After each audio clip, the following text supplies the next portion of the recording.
I ran with some wild niggas. It ain't no other way to put it. You know, if you've been following me so far, it'll seem like my life has been theatric. But the guys that I've been around in my life are like some of the wildest niggas. And I feel privileged to be able to sit here to articulate some of the stories that I was able to endure with these guys. But I was with this one guy. He was real wild. And this is a continuation from a wolf in sheep's clothing. He told me to come to the city. When I got to the city and where he told me to meet him at, they were pulling him out of the store. He had been shot up real bad, but the guys were real lenient on him who was after him. They just shot his legs from up under him. So, but when I was pulling up, because I had caught a ride, I didn't have a car at the time.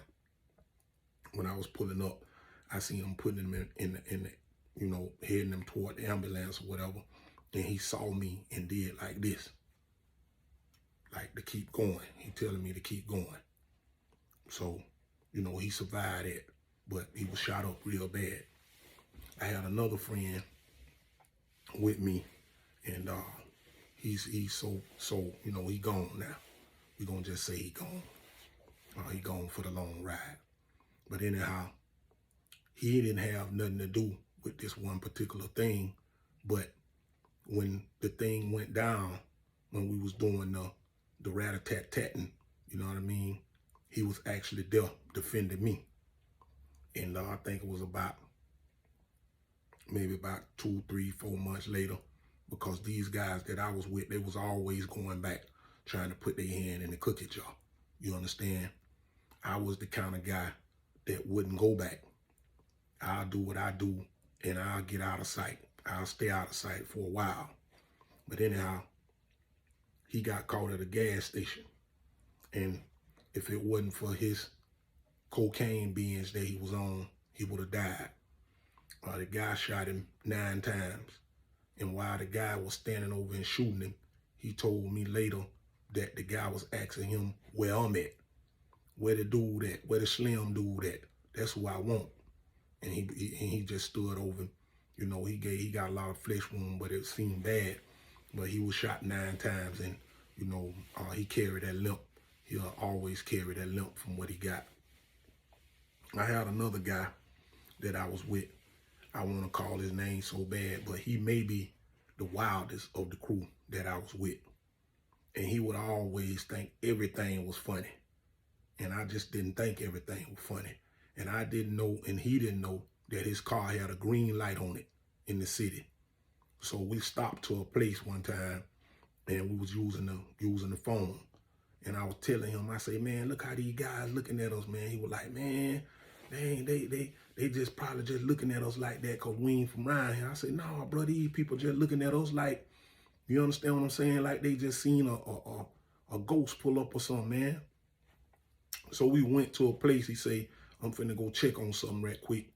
And this place that we went in was one way in and one way out. So I'm sitting in the back paranoid like I am. I'm in the back with the thing on my lap, big joint here, with it all safety with my hand on it. And I'm looking around doing this because, we in like a little dark area, but this spot here known for getting off. And all I hear is tick, tick, tick, tick, tick, tick, tick, tick, tick, tick, tick, tick, tick. He come running out. Man, they shooting at us. So we were like, man, shoot back. I don't know which way to shoot. I'm like, what you mean shoot back? He say, man, they shooting the car. So he rolled the back window down, and I just, and we pull out. He thought it was so funny. I say, bro, listen, man.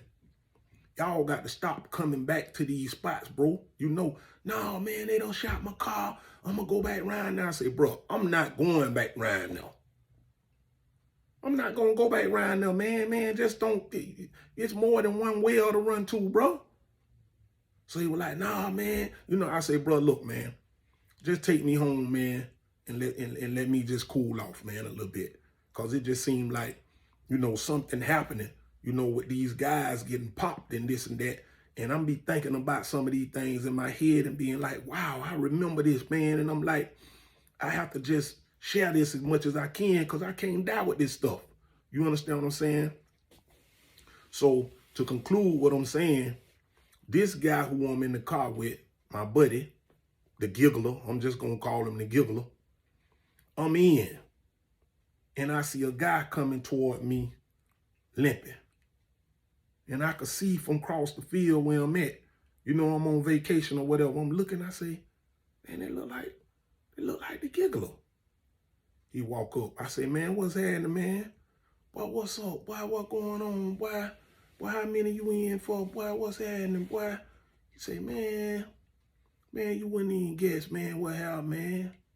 He say, man, out of all us, man, you the only one that they ain't catch up to. Like, what you talking about? He lift his shirt up. He say, man, they caught me, man, and gave me like 7 of them, man. He was like, you was always the smarter one, man, like to stay out of the way, man. I was like, wow.